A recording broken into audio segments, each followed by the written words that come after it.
Welcome, everyone, to my channel. A Miracle Jade here. I am back with more content, finally. That is mainly because I have finished school, not completely. I finished the quarter, still got my 4.0. And this coronavirus has, like, you know, dropped my work hours drastically, which is a-okay because now I have more time to film for you guys. See, I'm here. Yay. So I'm finally gonna be able to implement this new series, dare I say. So I got this idea from two YouTubers who I really love. I admire them so much. I love watching their content. So the first one is Bailey Sarian. She has a series called Murder, Mystery, and Makeup Monday. Shana shana shana shana shana shana shana shana. That's her theme song and all that jazz. She has a series called Murder, Mystery, and Makeup Mondays. And what she does is she discusses a murder mystery as she does her makeup, which I think is really, really cool. I am 100% into true crime, so I watch her stuff every Monday. I also am extremely into movies, so Kenny JD, who she's like me. She's definitely me, just in another body. But yeah, Kenny JD, who is also an amazing YouTuber. She does Bad Movies in a Beat every Saturday. So she discusses bad movies and she beats her face at the same time. So makeup and discussion of bad movies. She recently just did a good movie, which is Sweeney Todd, and I'm obsessed with Johnny Depp. I don't know, you can't really see, but this right here, this is a Johnny Depp poster. I'm in love with the guy. Yeah, so she does Bad Movies in a Beat, and I just love the series idea, and I was like, hey, I love movies. I'm gonna do the same exact thing. No, I'm kidding. I'm not doing the same exact thing, guys. I would never. But what I am going to do is do a series where I am talking about the book versus the movie adaptation and talk about some of the differences, my opinions on the matter, my opinions on the characters, and all of that good stuff. So I'm not sure what I'm gonna call this series, book versus movie, the attack of the books. I don't know. If you guys have a name for it, comment down below. Let me know. Let me know. So basically, I am going to try, and I'm saying try to film every week, and I'm going to be discussing a new book and the movie adaptation and just going over the similarities, the differences, well, mainly the differences, and my opinion on whether you should read the book or you should watch the movie. Which one was better?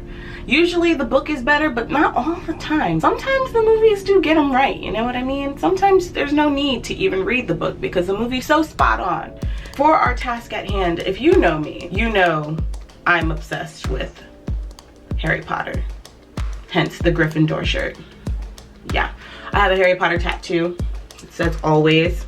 It's right there on my wrist. I got the Deathly Hallows symbol and then like his sky. I'm obsessed with Harry Potter. I've been obsessed with Harry Potter since I was a child. It is my favorite series ever.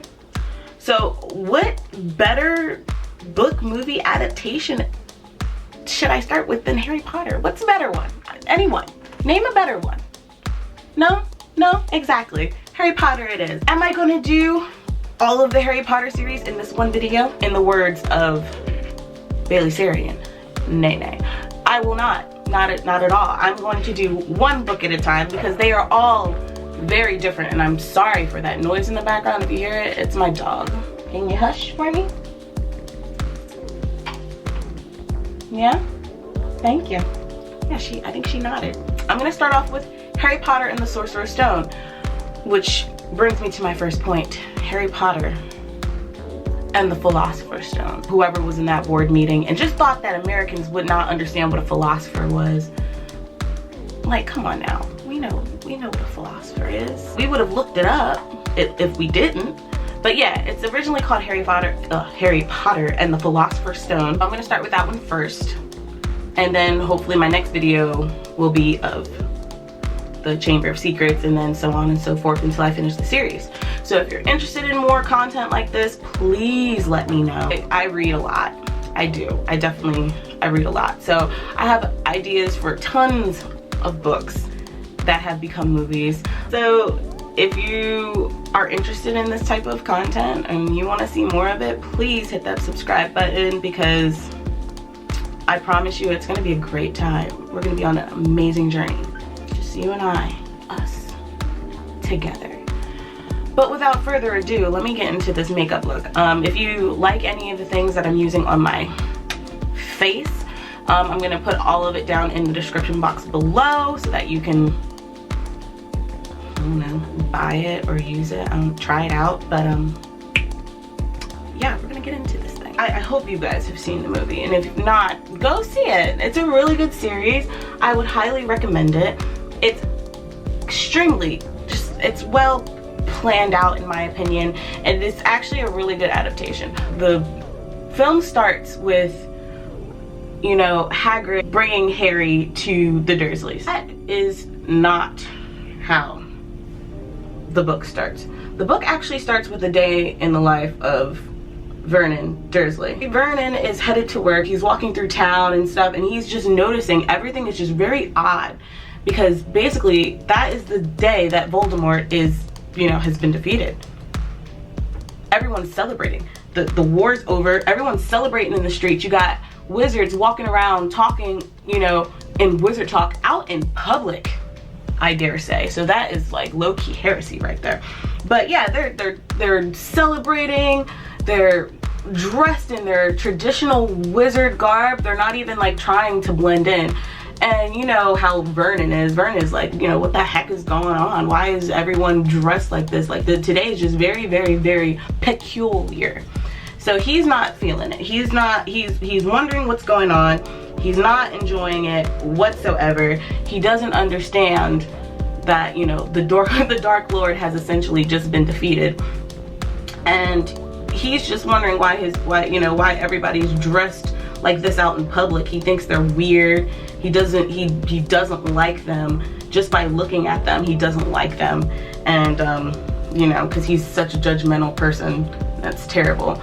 But then we get to, you know, him going home, and outside of his house he notices this cat. But of course it's Professor McGonagall, because that is her animagus.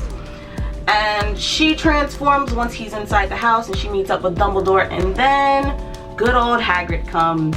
And another thing that they did not touch on is where Hagrid actually got the bike. So in the book, he has gotten the bike from Sirius Black, and that is important later on in the series. Another change that they do in the book but they don't do in the movie, or they don't discuss, is Harry's like life with the Dursleys. In the book they discuss about how Harry has always kind of felt different, how he has done things that seem kind of peculiar, like he shouldn't be able to do these types of things. And they give examples, which is really cool. In the movie, they show him with the, you know, making the glass disappear, and, you know, the son Dudley falling in with the snake. But that's not the first time he's ever done something like that. That's just the first time we've seen him, because, you know, it's a movie. But there are other times where he has done something along those lines and that he couldn't really explain. Hence, he's a wizard. One of the times they talked about was that he was getting chased at school one day by like Dudley and his crew, because Dudley loves just to beat up on Harry. That's like his favorite pastime, is to just beat up his cousin, because he's a trash person.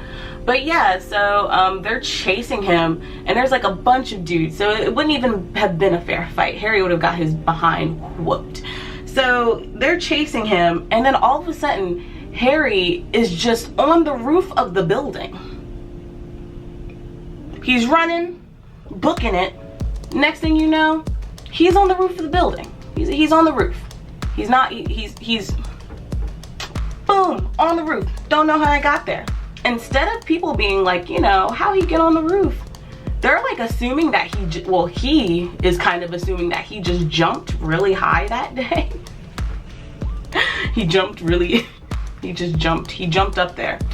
So he gets in extreme trouble for that, which that sucks. I feel so bad for him. So he gets in trouble for that. And then there's another time. How they describe Harry in the book is that his hair, he has black hair, and his hair is just, it can't be tamed. His hair can't be tamed. His hair is so unruly, it's so wild and crazy that they don't know what to do with it. They do everything to try to make it lay flat, and no matter what they try, it does not work. His hair it's all over the place.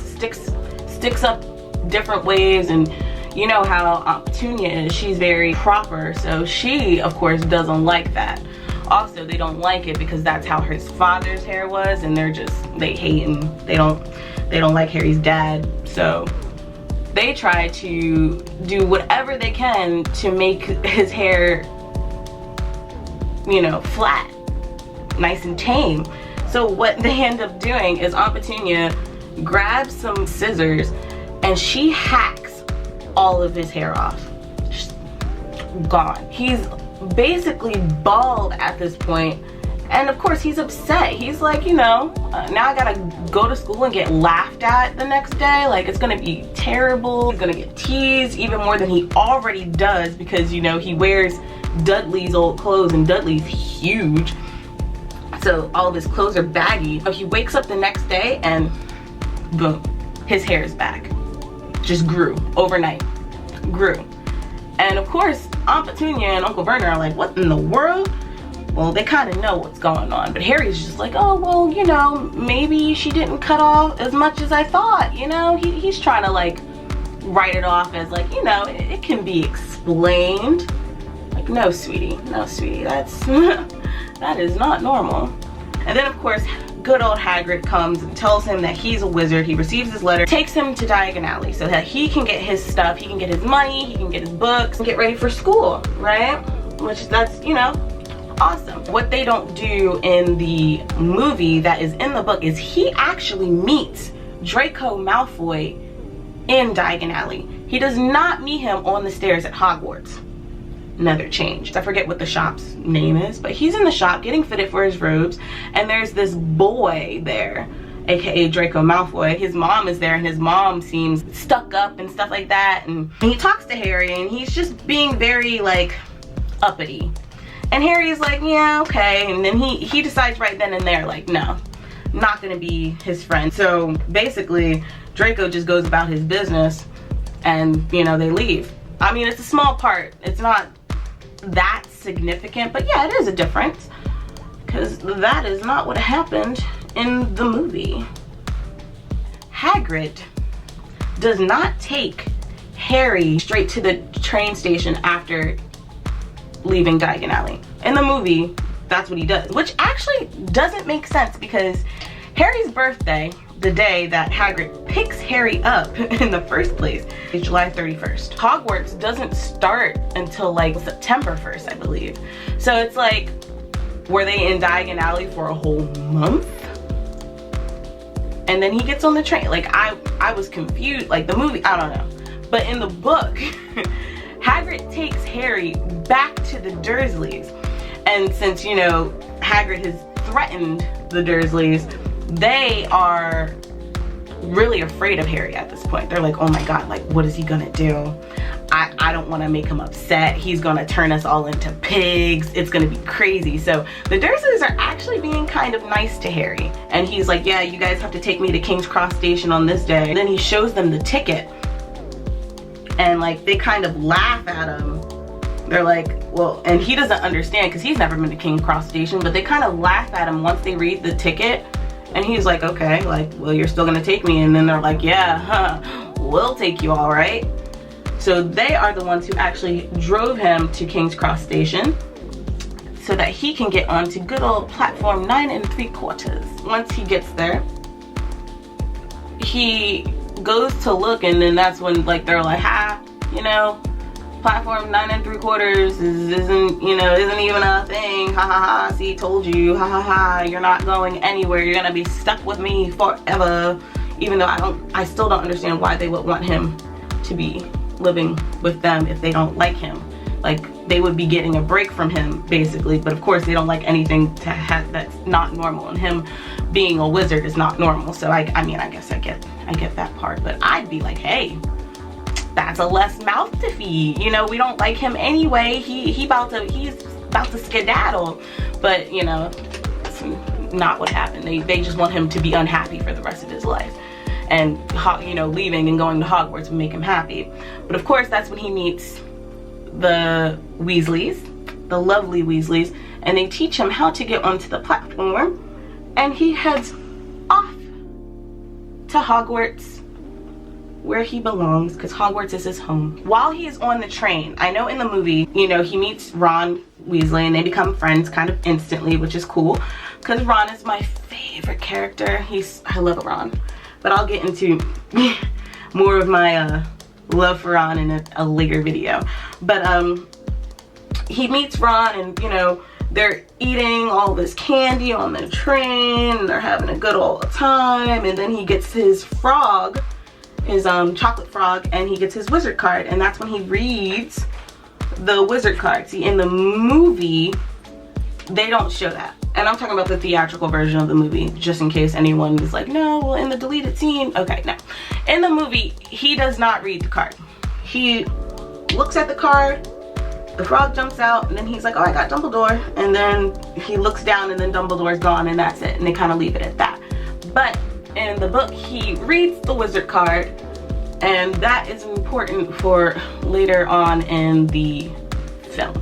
So once they get to Hogwarts, they, you know, ride on the boats to Hogwarts, which is, you know, perfect, because all the first years get to ride on those lovely boats to Hogwarts. Another difference that I noticed is that they do not have Peeves the poltergeist.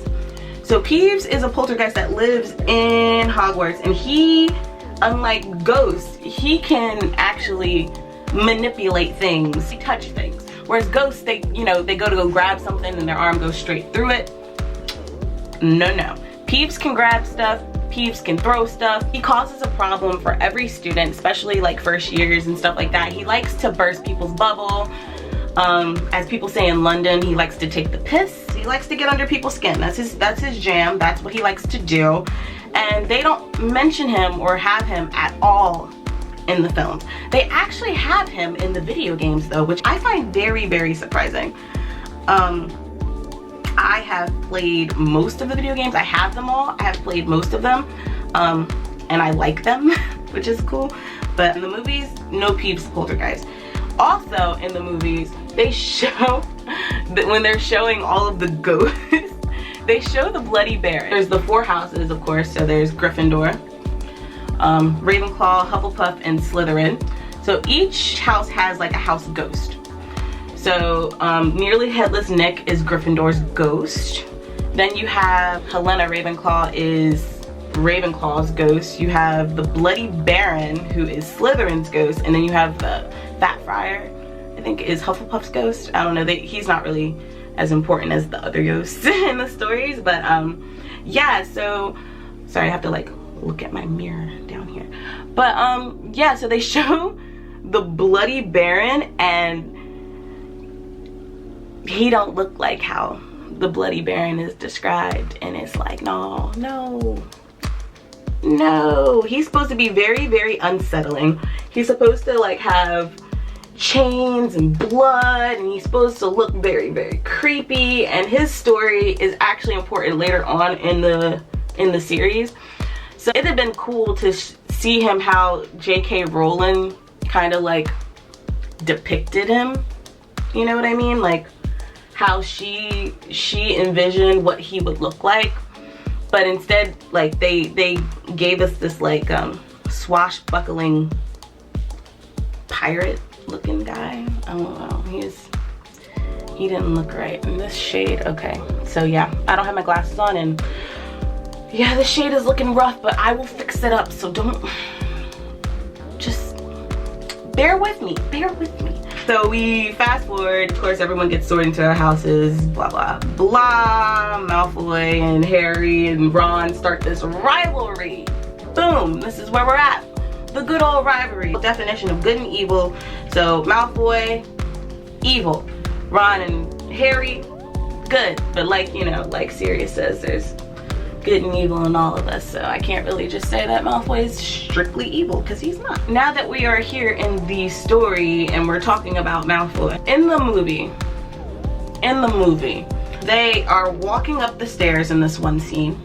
Staircases change and they're immediately on the 3rd floor corridor that they're not supposed to be. They run, and that's how they find Fluffy. And that's Harry, Hermione, and Ron, right? That's how they find Fluffy in the movie. Incorrect. Incorrect. That is not how they find Fluffy in the book. And Malfoy has something to do with it. In the book, Harry is essentially challenged by Malfoy to a duel, to a night duel, right? Like, hey, we're gonna do a wizarding duel. Meet me in the trophy room at midnight. We're gonna cast spells and we're gonna harm each other and see who's the better guy, right? Who's the better fighter, who's stronger, blah, blah, blah. And you have to bring a second. So Ron, of course, is Harry's second because that is his best friend. Hermione, being the nosy one that she is, she catches them trying to sneak out and she's like, you can't do this, we're going to lose points, that's not fair, blah, blah, blah. And Ron is like, if you don't go back to bed and leave us alone, this has nothing to do with you. But of course, Hermione kind of tags along, and on their way out, they run into Neville. He is essentially locked out of the of the common room, of Gryffindor common room, because he forgot the password. So he's just been laying out there in front of the fat lady picture all night. Once they get out, they turn around and the fat lady's gone. So Hermione can't even get back inside. So she's like, fine, like I'm gonna have to follow you guys. So they all go to the trophy room, but lo and behold, it was a setup. And cliffhanger, I'll be right back. I gotta do my brow. Boom, setup. Malfoy has tipped off Filch that, hey, there are gonna be some kids out of bed at midnight in the trophy room. So Filch starts heading their way and they're like, oh my god, Filch is coming. Oh my god, what are we gonna do? Oh no, oh no. They start running and running, trying to get away so that they do not get in trouble and do not lose points for Gryffindor. And what do they stumble upon while they are running away from Filch? Fluffy, the three-headed dog. I think that's a better, you know, way of depicting that than the way that they did in the movie, because in the way that they did in the movie, it just low-key makes no sense, because they walk up these stairs, the staircases change, and why didn't they just go back down the stairs, or why didn't they like wait for the staircase to change again like it would, you know, do, or why would, you know, they could have easily went downstairs and went to go hang out, you know, I don't know, they could have, there were so many options, but instead they just go into this room and then they see Filch's cat, and instead of just walking back out like, hey, we didn't mean to go in there, the staircase changed and we got lost, they just decide to run down the corridor and hide, which I don't understand that, but you know, it's alright, it's a movie, it doesn't take away from my love of the movie. There are so many Quidditch matches in this book. I think there's like a total of 3 Quidditch matches. In the movie, they talked about Quidditch against Slytherin, like the Slytherin match, and that's the match that, you know, Harry's broom got jinxed, so Hermione had to go and set fire to Snape's robes, and then he catches the snitch with his mouth. That's all in one game in the movie. In the book, no. They're different. They're just different matches. There was a Slytherin game, there was a Hufflepuff game. I understand for the sake of the movie, it can only be 2 hours. I mean, it should have borderline 3 hours, because, you know, since we're doing that now with, you know, all these Marvel films being extra long, they could have did that with the Harry Potter. They could have made it extremely long. I'd have stayed for it. Mirror of Erised, right? So the Mirror of Erised is supposed to show you your heart's desire, like what you desire the most.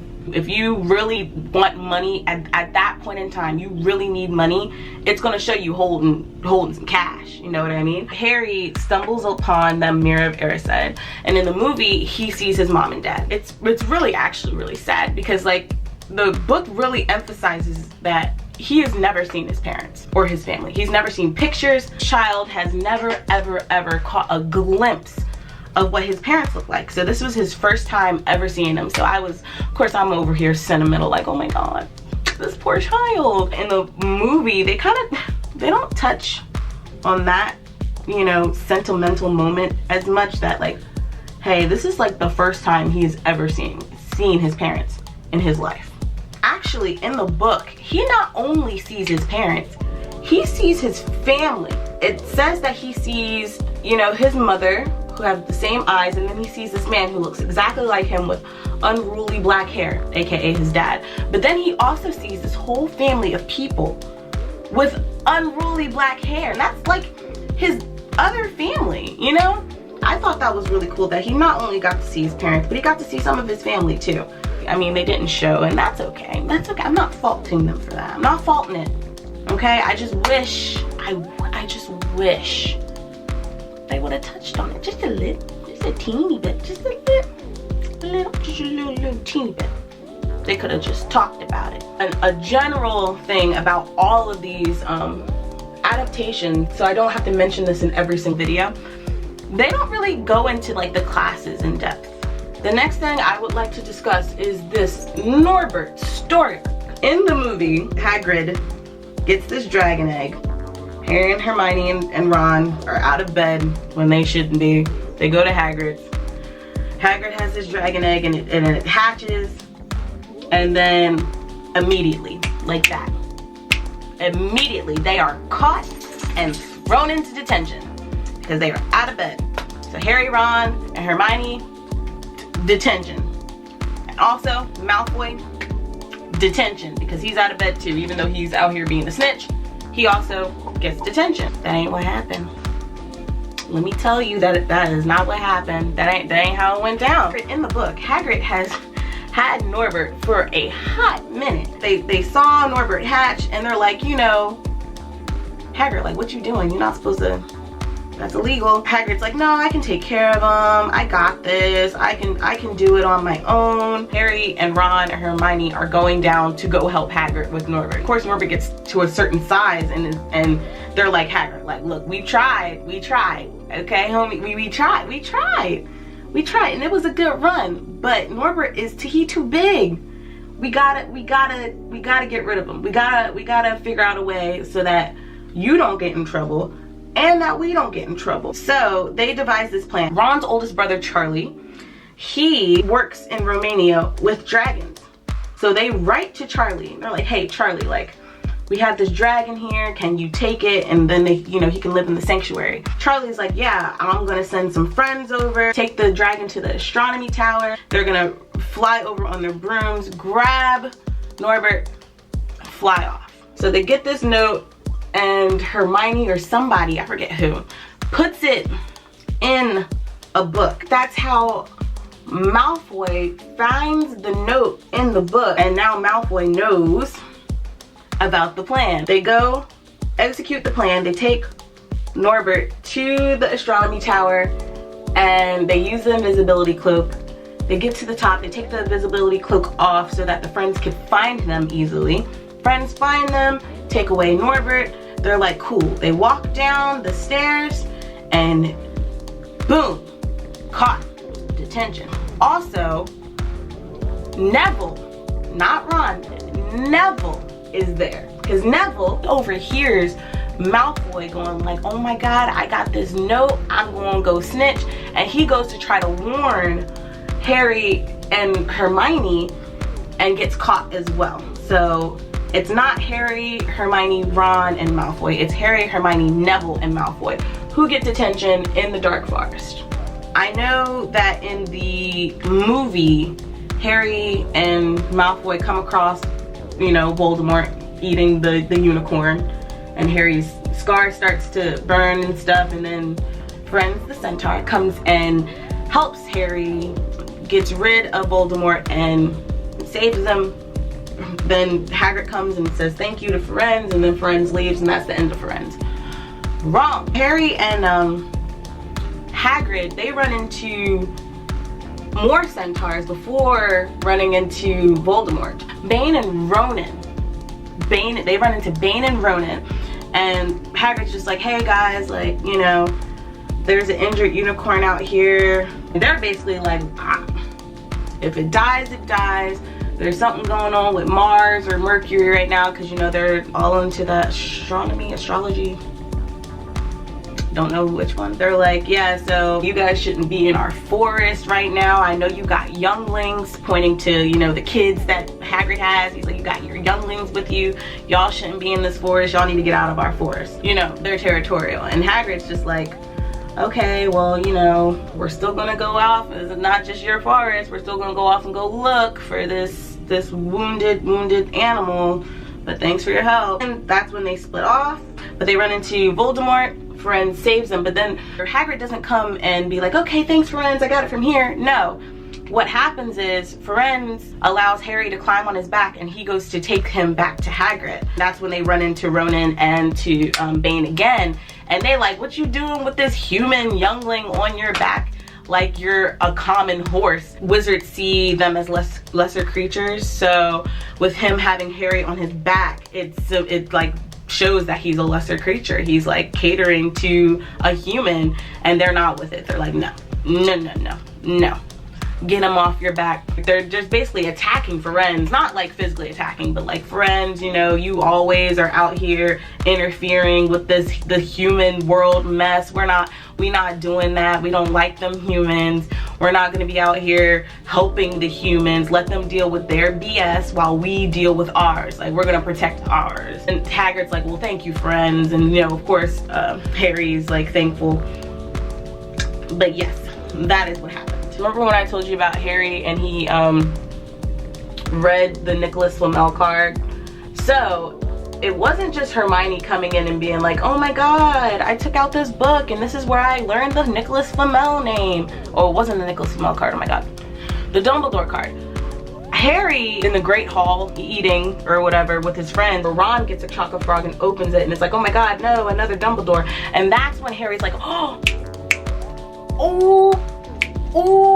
I know, let me read that. And he reads the back, and that's where they find the Nicholas Flamel name, not just Hermione, okay? And then Hermione comes in with the book like, oh my god, yes, he's in this book. And then they, you know, then they find him, and then they learn about the Philosopher's Stone, not the Sorcerer's Stone, the Philosopher's Stone. I hate that they just did the Hermione route, because while I love Hermione, there's certain ways that they depict her in the movies that I do not agree with, because, well, I'm gonna save that. I'm just gonna save that. You'll understand. I love Hermione. Let me just get that straight. That's number one. I love her. But there are some flaws, and there are some flaws. Let's just leave it at that. Now we are down the trap door. Let's skip on down the trap door, and let's get to these challenges that are set in, you know, to kind of protect the Sorcerer's Stone. These enchantments that are in place to protect the Philosopher's Stone. Correct myself, Philosopher's Stone.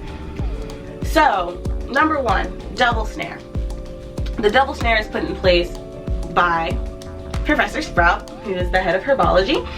And in the movie, what happens is Hermione, you know, they relax, they slide through. Ron doesn't relax, so Hermione casts Lumis Salem and sunlight, and, you know, he falls through. Done.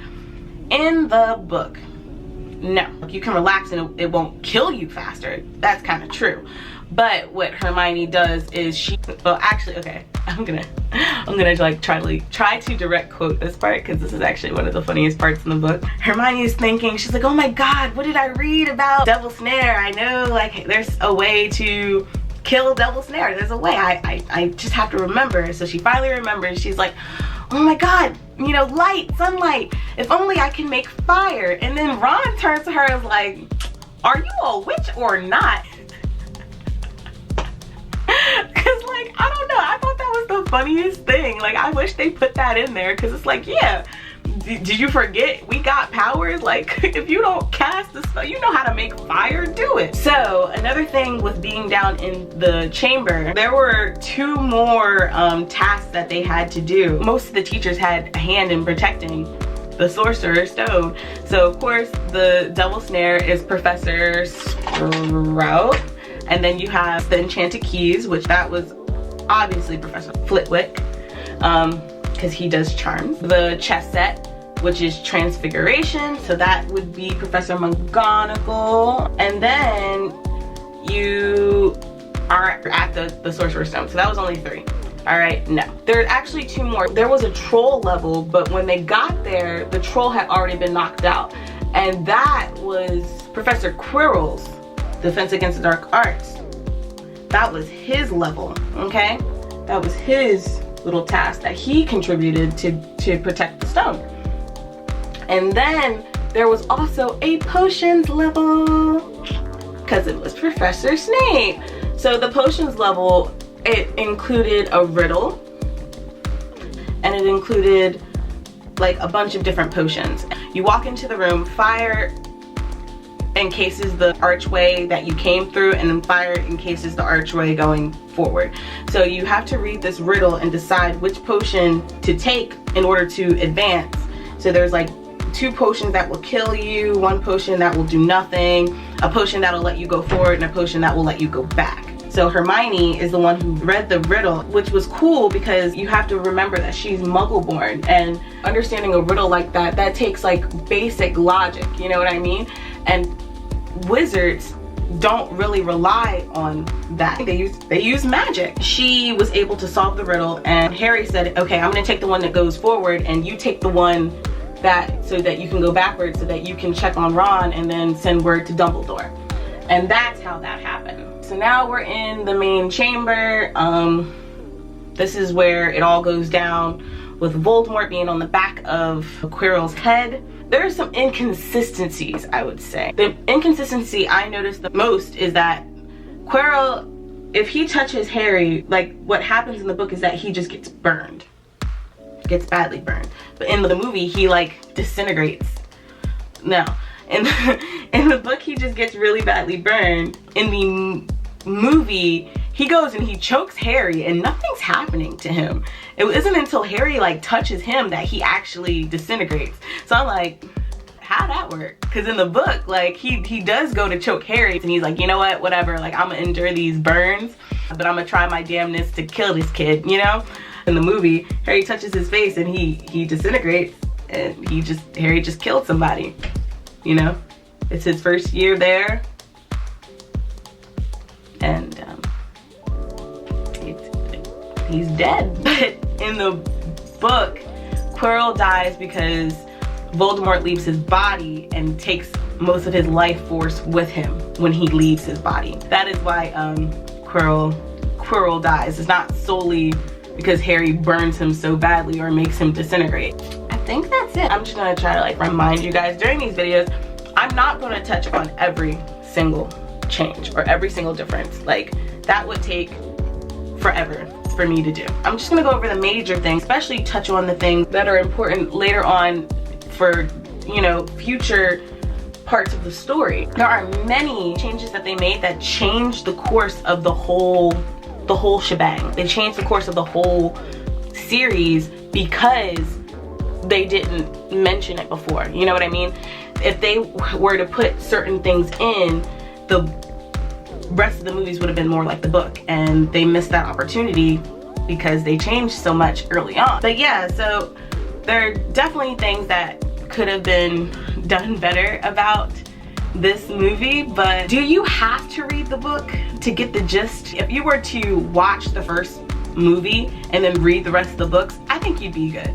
I think they touch on enough so that you could still understand the rest. But yeah, of course it'd be great if just everything was just word for word, line for line, scene for scene, but we'd be sitting in that movie for a good 8 hours, which I wouldn't be complaining because I love Harry Potter. But yeah, I would definitely recommend watching it. If you have the time, I would say read it. There are some small details that I didn't touch on that you would enjoy, or I think you would enjoy, but I say give it a chance. All right, so if you liked my video, please give it a thumbs up. If you didn't, I'm sorry. I'll try to make a better one next time. But thank you for watching, and